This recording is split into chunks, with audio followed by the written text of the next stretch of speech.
Hi, my name is Rob Wakeley and I'm the Chief of Bonner County EMS. And behind me you see a beautiful view in Bonner County. This video was produced to demonstrate how we provide EMS ambulance services in this area.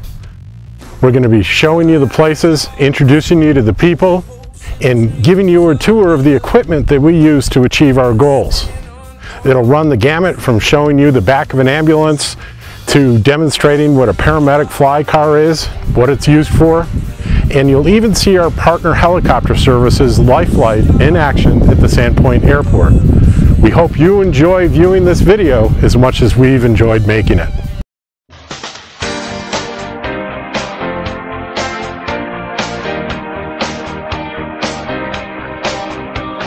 The Bonner County EMS system is a hybrid system utilizing most forms of EMS organizations, including fire-based EMS, third service government EMS, nonprofit volunteer, and nonprofit professional EMS. The ambulance transport agencies are all under contract and receive compensation for their services. Including first responder agencies, there are 10 fire departments actively participating in the system. Our county has become a successful model of how diverse service delivery methods can be integrated into a single system. The map you're looking at shows our almost 2,000 square mile county with call distributions plotted from an 18-month period. The darker the blue, the higher the concentration of EMS calls. Our system transport providers include Bonner County EMS with stations in Sandpoint and Priest River, Priest Lake EMTs and Clark Fork Valley Ambulance as nonprofit volunteer agencies, Newport Ambulance as a professional nonprofit agency, and Spirit Lake Fire, Sagle Fire, and Schweitzer Fire as fire-based partners. Spirit Lake Fire is part of the Kootenai County EMS system, but they operate in a portion of Bonner County under a mutual aid agreement. One fire department acts as medical first responders on all types of EMS calls. Sandpoint Fire. They respond to all medical calls, basic life support, intermediate life support, and advanced life support within the city limits. And also, they staff a backup ambulance.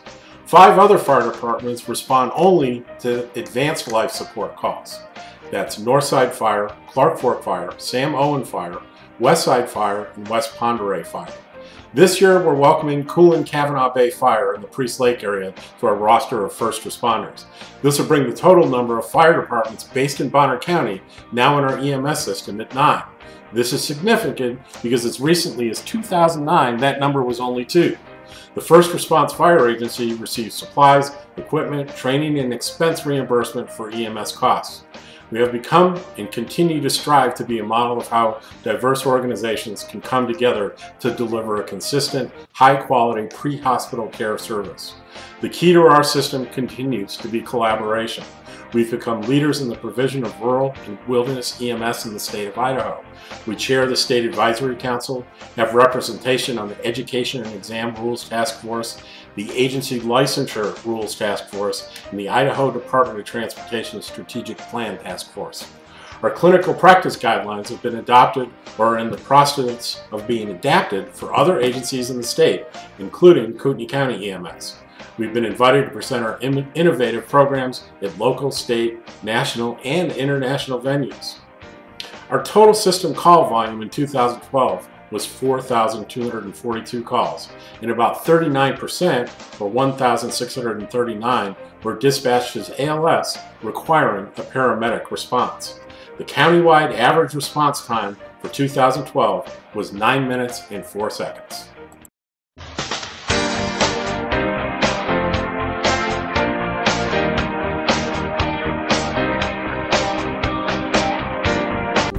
Hi, I'm Brad Mitton, Fire Chief, Northside Fire District. We have partnered up with Bonner County EMS to provide advanced life support to Northside Fire District. My name is Russ Shank. I'm the president of Clark Fork Valley Ambulance Service. We're an ILS ambulance service with 2 ambulances serving the eastern side of Bonner County. My name is Steve Groom. I'm CEO of Newport Emergency Services. We provide ambulance transport services for Ponderay County, Washington and Bonner County, Idaho.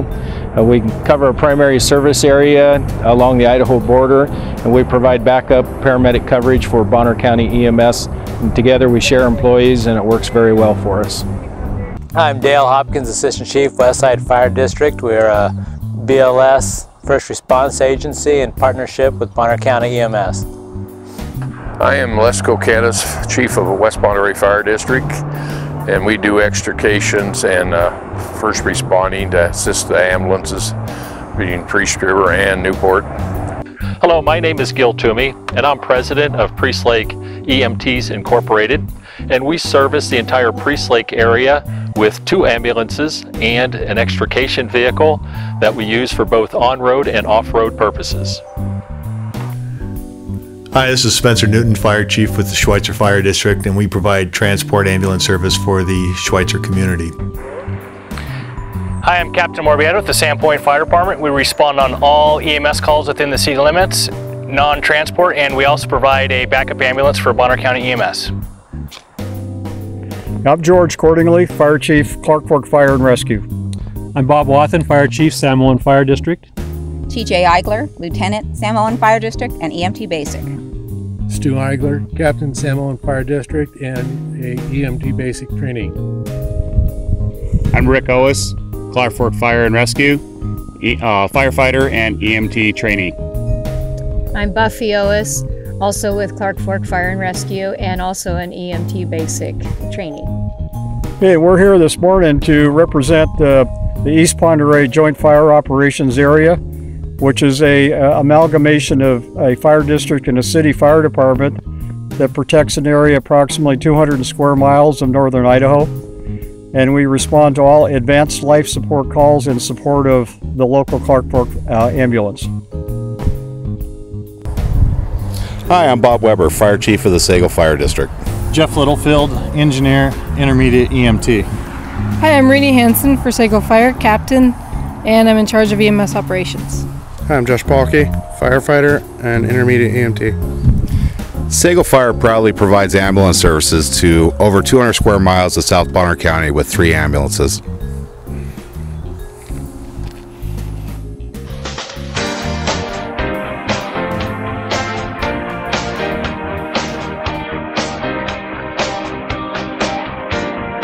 What you're seeing here is the tail end of Clark Fork ambulance with a Bonner County EMS paramedic delivering a patient from the field to the airport for an emergency hot load transfer from Sandpoint to Kootenai Medical Center in Coeur d'Alene. LifeFlight has recently opened a flight base here in Bonner County, and they've become an integral part of our EMS response system. Certain procedures for critical emergencies, such as heart attack, strokes, and major trauma, must be done at hospitals either in Coeur d'Alene or Spokane. And in many of these instances, minutes can make the difference between life and death. When we encounter such an emergency, we either request the helicopter come to us to take the patient, or if we're within a few minutes of the airport, as in this case, we bring the patient to the airport for the hot load. LifeFlight is also helpful when there's a life-threatening emergency in remote areas of the county. There are many locations that are 30 minutes or more away from a ground ambulance. LifeFlight has agreed, upon request, to launch at the time of the call when we have these severe emergencies. They'll find their own landing zone, land, pick up the patient, and head for the hospital long before ground units have a chance to arrive. We're grateful that LifeFlight has chosen to come to our county. They make it possible for many of our critically ill and injured patients to arrive at definitive care faster than in many major metropolitan areas.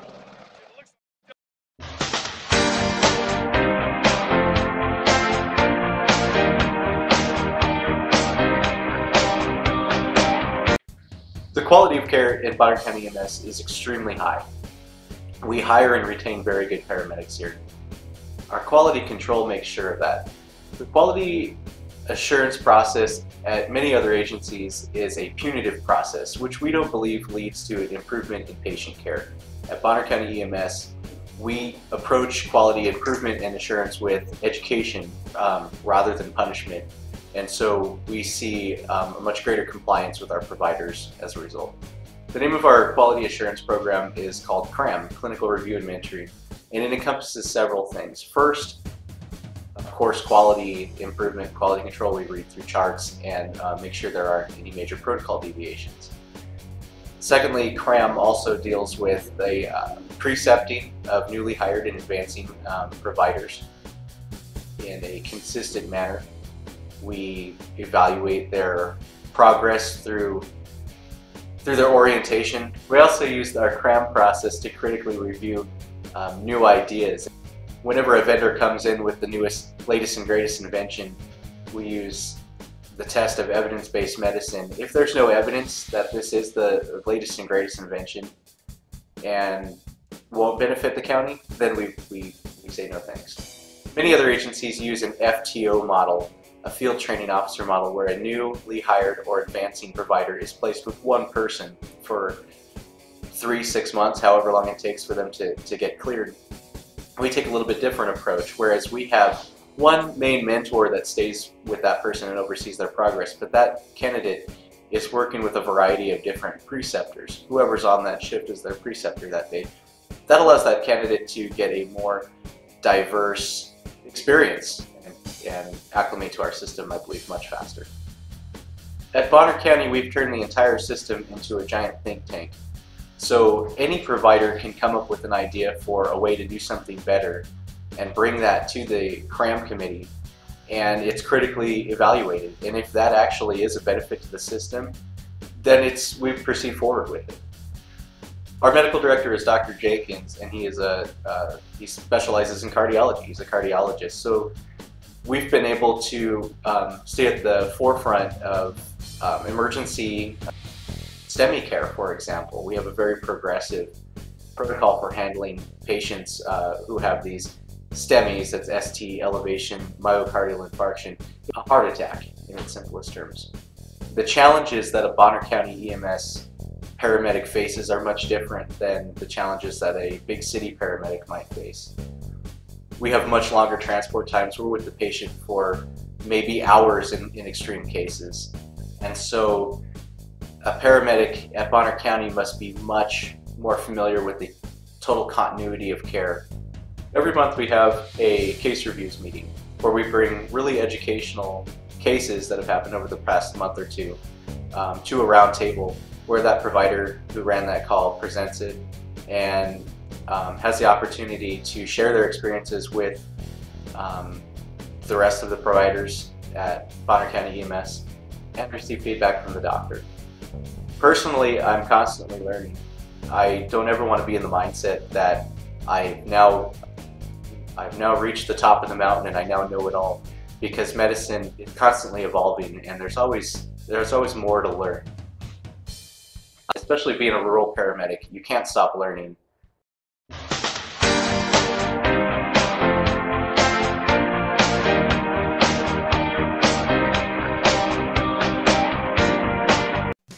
Hi, I'm paramedic Jeff Lindsay and I'm the operations captain here at Bonner County EMS.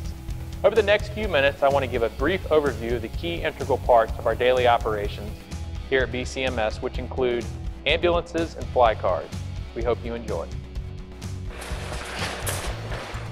Each day, Bonner County EMS responds to medical emergencies throughout our district. Upon receipt of a medical call, the dispatching center notifies BCEMS units of the emergency by radio. BCEMS EMTs and paramedics are able to communicate back to dispatchers via radio, as well as mobile data terminals, or MDCs, mounted in all of our frontline units. The MDCs display all current emergency fire EMS calls, as well as detailed mapping systems to help better pinpoint the location of the emergency. Ambulances are also able to be tracked via AVLs, or automatic vehicle locators, which can be used to better keep track of ambulances and their locations, especially during busy times. Each ambulance is assigned a numeric call sign for dispatching purposes.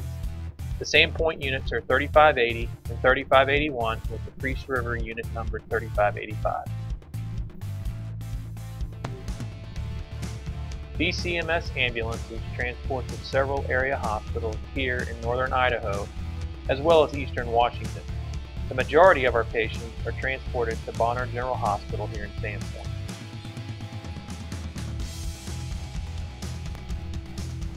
All Bonner County EMS ambulances meet and exceed national and state requirements for ambulance equipment, including BLS items such as portable and fixed suction apparatus, monitoring and defibrillation equipment, bandages and obstetrical kits, and rescue equipment. ILS equipment includes intravenous supplies, glucagon, epinephrine, and King Airway. We use evidence-based medicine to select and evaluate equipment for use within our system. Because of this process, BCEMS ambulances carry modern, cutting-edge life-saving equipment. A few examples include Stryker Power Pro stretchers, stair chairs for patient removal from difficult areas, and CPAP. BCEMS differs from many other ambulance services nationwide in its deployment of our paramedics. Because paramedics here in Bonner County are at a high commodity, instead of placing paramedics on every ambulance, paramedics are instead placed on fly cars and respond only in extreme emergencies that require ALS or paramedic care. Fly cars are single medic vehicles that carry all the advanced life support equipment that a medic would need on the call. Fly cars are very mobile and can be sent to intercept partner agencies who are requesting a paramedic, or can respond simultaneously with ILS ambulances to an ALS call.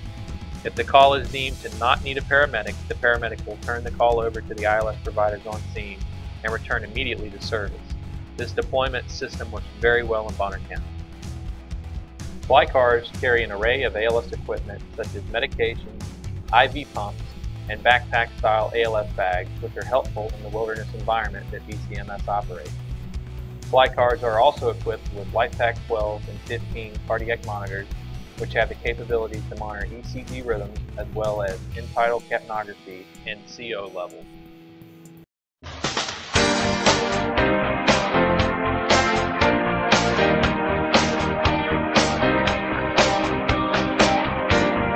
Hello, I'm Dr. Ronald Jenkins. I'm a cardiologist, and I'm also the medical director for Bonner County EMS System.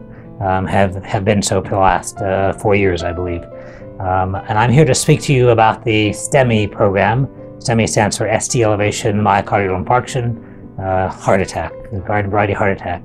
So we have instituted a program over the last few years, which really has made a radical change in how we in Bonner County manage this type of heart attack, ST elevation STEMI myocardial infarction. And let's go back a few years and look at the problem. When I first came into this town in around 2005, the management was somewhat difficult, and perhaps the word is abysmal.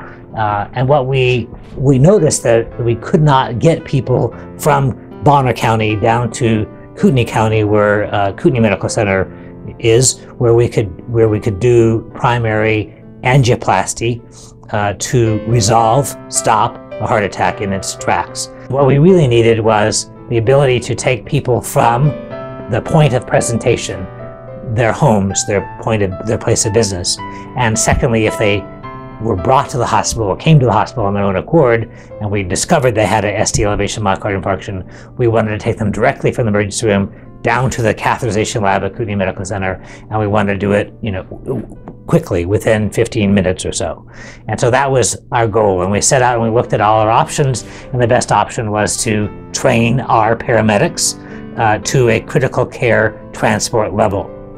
And so we undertook that in 2010, and we were successful in getting the paramedics up to speed. That meant that the paramedics could now give virtually all the medications that are given in the emergency room when people show up with heart attacks. Specifically, we got Kootenai Medical Center to agree to take all STEMI patients sight unseen straight to the cath lab, whether or not somebody spent 20 minutes looking for a bed, which was previously what would happen. You'd call and they'd say, well, let me think and see if we have a bed, hold on, and time would go by. And now it's, no, we'll take the patient absolutely positively, and we will work on finding them a bed after we open the artery and they're out of the frying pan, so to speak. We figured out how to transmit EKGs on our smartphones. What a great idea. And all of a sudden, the cardiologist can see exactly what's coming his way. Sometimes they needed to be stabilized in the emergency room, but every minute spent in the emergency room is really minutes off the outcome, which is open the artery as fast as possible. All the data in the world has now shown the faster you open an artery, the better the outcome. So we instituted this protocol November 1st, I believe, 2010, and we looked at the data for the previous 2 years, and then after 1 year, we looked at the data to see how we did. And in fact, we did fabulous. And huge effort is due to the fact that the paramedics from Bonner County EMS made this happen. Everyone else played ball and they facilitated this, but the paramedics made this happen, and it's fabulous to see. So what we saw is the door to balloon time. That is something that we track in circles of those who look at interventional cardiology statistics. Door being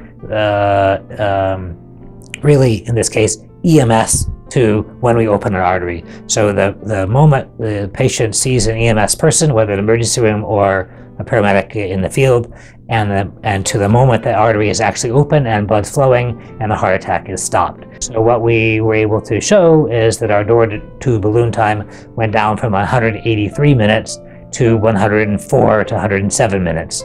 So all of a sudden we are where we really needed to be. Complication rate went down from 42% to 5%. So all of a sudden people did much better. They went home sooner, and that was a huge improvement.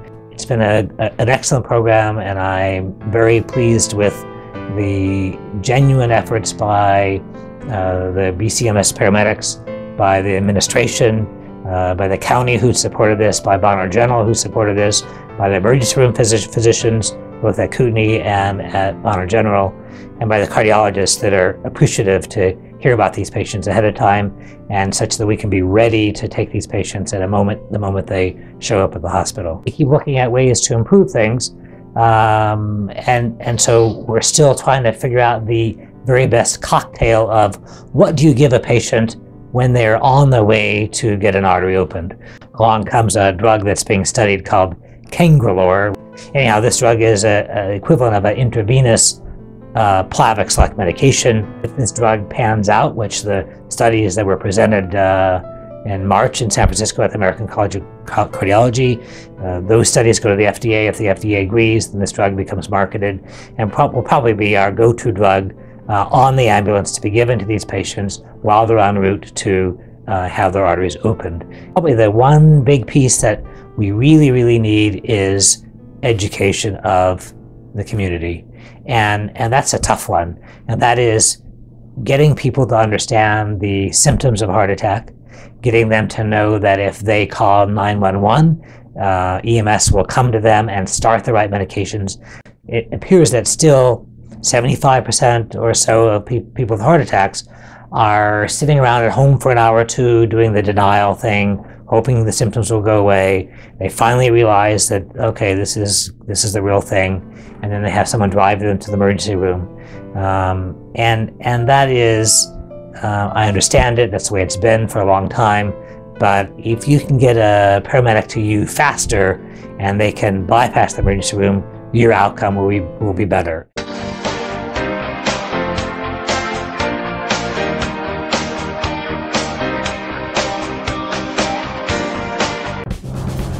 Hi, my name is David Ramsey and I'm the Special Operations Captain here at Bonner County EMS.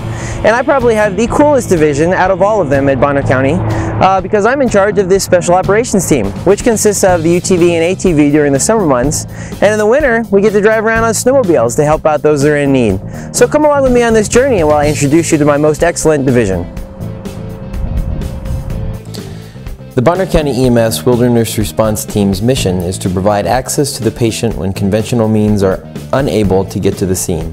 As mentioned, we have snowmobiles and ATVs to enable us to make access regardless of terrain difficulties. We deploy a Skidoo Scandic and a Polaris Arm-K in the winter and a Yamaha Rhino and Kodiak in the summer.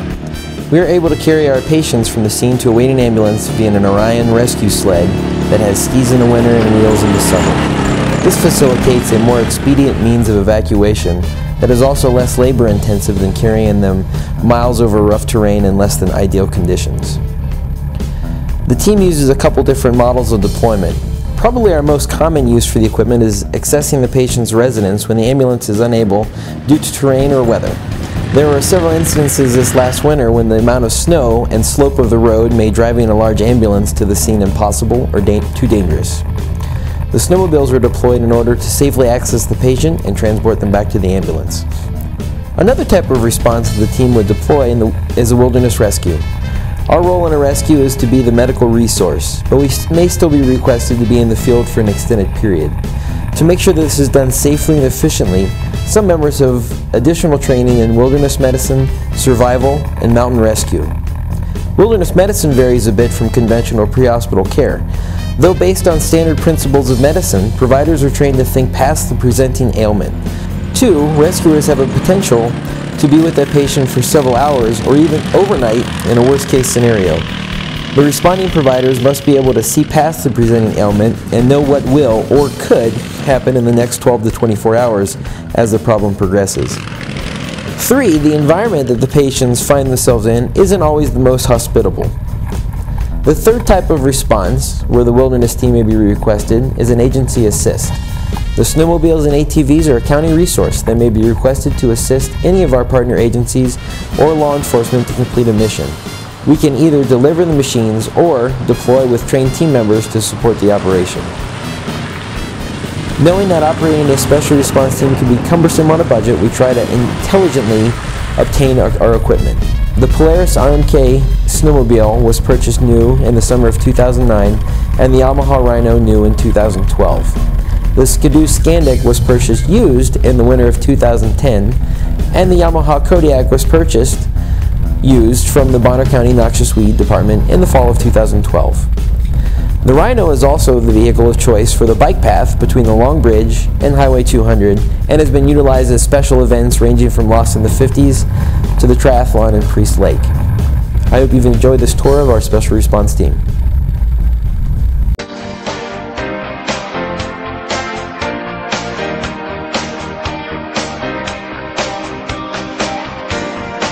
Hi, I'm Mark Zandhusen. I'm the Clinical Operations Captain for the Bonner County EMS System.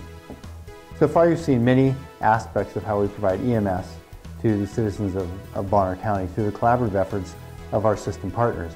Through those efforts, we've become a leader in the provision of rural and wilderness EMS. However, not everything is an emergency. Sometimes people just call 911 because that's all they know. When we respond to a 911 call, it's not because it's an actual emergency that needs to be transported to the hospital. It's more of a call for help. Fire departments, for years, they've been around since the 1800s, they fought fires. They realized early on that prevention is the key to a healthier community.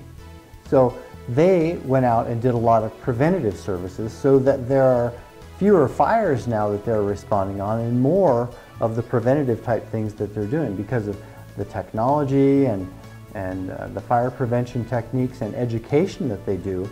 There are less house fires, thereby saving more lives. We want to do the same thing with emergency services. We think that we would love it if we would work ourselves out of a job, that 911 is not our primary, that eventually 911 would not be our primary duty, that more preventative services and keeping the community healthy would be a lot more of what we do. It is our job to respond to 911 calls, but it's also, we believe, our job to do more preventative care and keep the community, thereby keeping the community healthier. There are a lot of healthcare gaps that were identified that when we did our 2012 healthcare analysis of the county, and there are a lot of gaps in there that can be met by EMTs and paramedics. Bonner County EMS has what we call a high acuity level, meaning that the calls that we do, the people are very sick that we go on. So we train all the time to take care of these high acuity calls, but there's a low call volume. We aren't running calls all the time. One call may take us 4 or 5 hours, but we're not running calls 24 hours a day. So there is some time in there where we're doing training and other things where we would be able to go out and visit these patients. We have a scope of practice that is set by our medical director and the Physicians Commission of the state of Idaho. So we have a certain set of skills that we can utilize, and the community paramedic doesn't really expand on any of those skills, but they are the eyes and ears of the physician out in the field. So consider Mrs. Jones. Mrs. Jones has got a congestive heart failure problem. She goes into the hospital. She's seen in the hospital and treated in the hospital for about 4 days.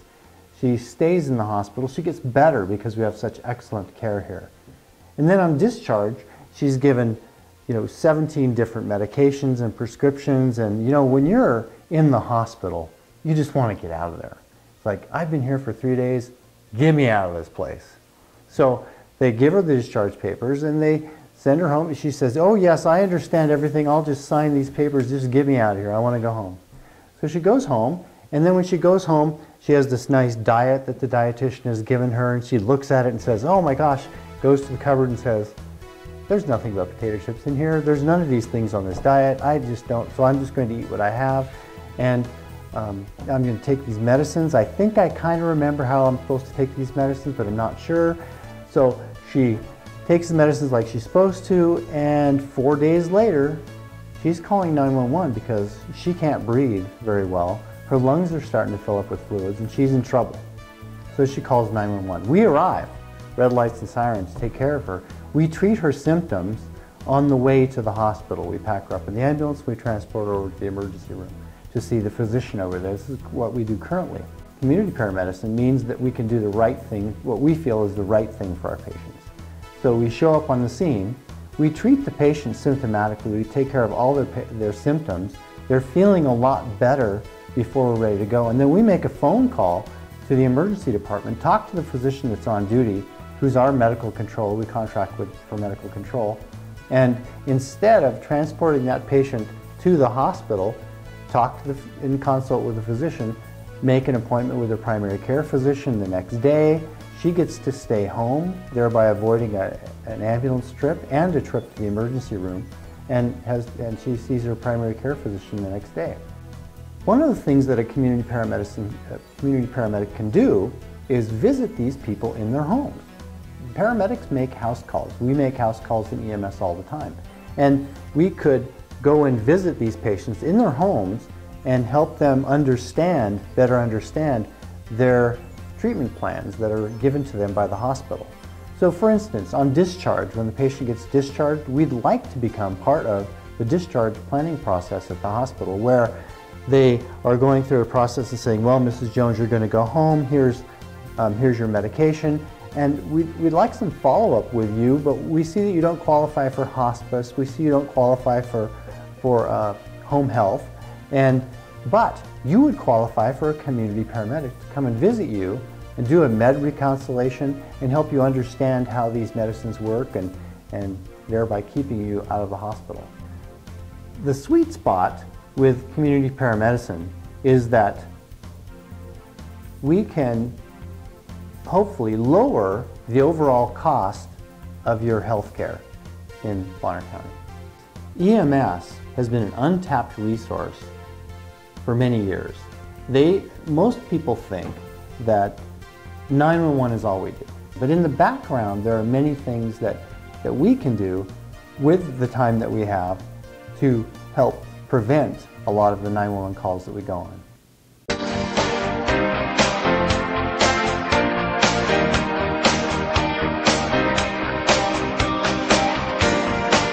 Hi, Rob Wakeley, Chief of Bonner County EMS, back for one last time.